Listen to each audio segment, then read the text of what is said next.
34। अब एनडीए भी आगे हो गया, देखिए एनडीए आगे, अब जेडीयू 20 सीटों पर आगे है, जेडीयू बीजेपी से आगे 20 सीटों पर, बीजेपी 14, आरजेडी 25, यानी अभी भी 1 2 3 अगर आप देखेंगे, आरजेडी 1, जेडीयू 2, और बीजेपी 3। राजकिशोर नहीं, बिल्कुल मुझे लग रहा है, देखिए सबसे बड़ी पार्टी अगर आज भी आरजेडी हो तो उसमें आश्चर्य नहीं है, सबसे ज्यादा सीटें लड़ रही, दोनों 101 सीटें लड़ रहे हैं। लेकिन मैं फिर कह रहा हूं कि पिछली बार जो चिराग पासवान के लड़ने की वजह से जो नुकसान हुआ था नीतीश को, नीतीश के प्रति पिछली बार मुझे एंटी इनकम्बेंसी दिखाई पड़ी थी 2020 में। इस बार नीतीश के प्रति बार बार मैं कह रहा हूं कि एक कृतज्ञता भाव था, एक थैंकफुल वहां पर जनता थी, कोई एंटी इनकम्बेंसी थी नहीं। तो मुझे वहां पर बहुत ज्यादा समस्या इस समय जेडीयू के लिए लग नहीं रही है। हाँ, आरजेडी चुनाव जैसा लड़ी, अभी जैसा संजीव कह रहे थे, मैं उनकी इस बात से सहमत हूं कि कांग्रेस कितना कॉम्प्लीमेंट कर पाती है, ये बहुत इंपॉर्टेंट है।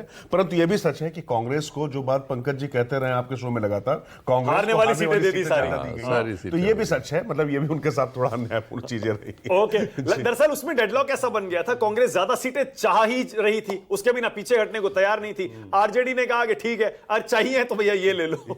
इसीलिए मामला वहां ऐसा फंसा कि ना इधर के रहे ना उधर के। और पर ये कंडीशन यही है, अगर ये हारते हैं और कांग्रेस वाकई खराब परफॉर्मेंस करती है तब ये बहस होगी। लेकिन फिलहाल जो शुरुआती रुझान है, सम्राट चौधरी पीछे हो गए, तारापुर से सम्राट चौधरी पीछे चल रहे हैं शुरुआती रुझानों में। मैथिली ठाकुर भी अलीनगर से पीछे चल रही हैं। अपना पहला चुनाव लड़ रही पार्श्व गायिका मैथिली ठाकुर पीछे चल रही हैं अलीपुर से, और सम्राट चौधरी भी पीछे चल रहे हैं।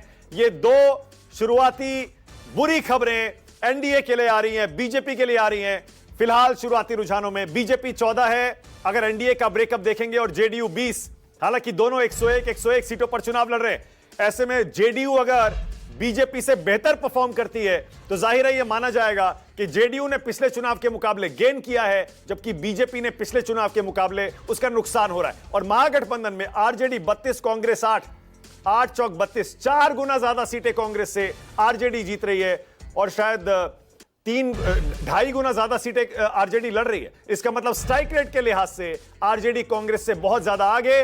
महागठबंधन 46, एनडीए 36, महागठबंधन स्लाइट एज थोड़ा सा आगे। अब देखिए एनडीए 43 हो गया, 46, 43, 46, 43। आप कुछ कह रहे हैं? ओसामा साहब पीछे हो गए सिवाल से, जो अभी बात शीतल जी कह रहे थे। इस बार वहां पर ये जो अपर कास्ट का वोट जाता रहा है, जो शहाबुद्दीन और इनको, इसमें काफी सेंध लगेगी, वो नहीं जाएगा, वो नहीं चाहते हो। मैं फिर आपसे कह रहा हूं, मोकामा में अगर घटना दुर्घटना ना हुई होती, अगर आरजेडी की तरफ से जो प्रत्याशी पहले दिया जाना चाहिए था वो दिया जाता, कोई बाहुली ना दिया जाता, तो वहां पर भी मैं कह रहा हूं कि युवाओं के अंदर ये बात थी, जातिगत चीजों को छोड़ के जाना था। लेकिन फिर हर घर जैसे अफजल पैदा हुआ था, वहां हर घर जो है अनंत सिंह पैदा होने लग गया।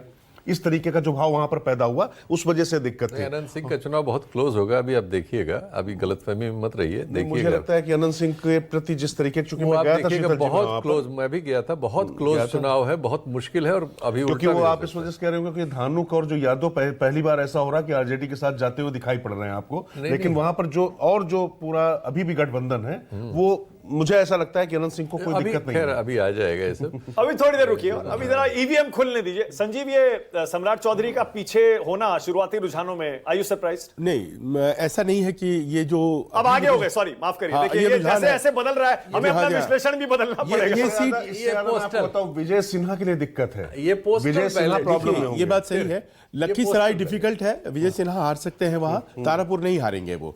रघुनाथपुर में दिक्कत ये है कि रघुनाथपुर में ओसामा जो लड़ रहे हैं, वो लड़ रहे हैं जीसू सिंह के खिलाफ, जो वहां पर राजपूत उम्मीदवार है।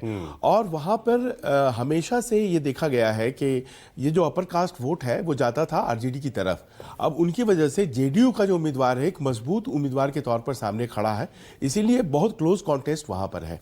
और मोकामा का जहां तक सवाल है, तो देखिए मैं मोकामा का हूं, मैं आपको बता रहा हूं। अच्छा, तो बताइए तब भाई, देर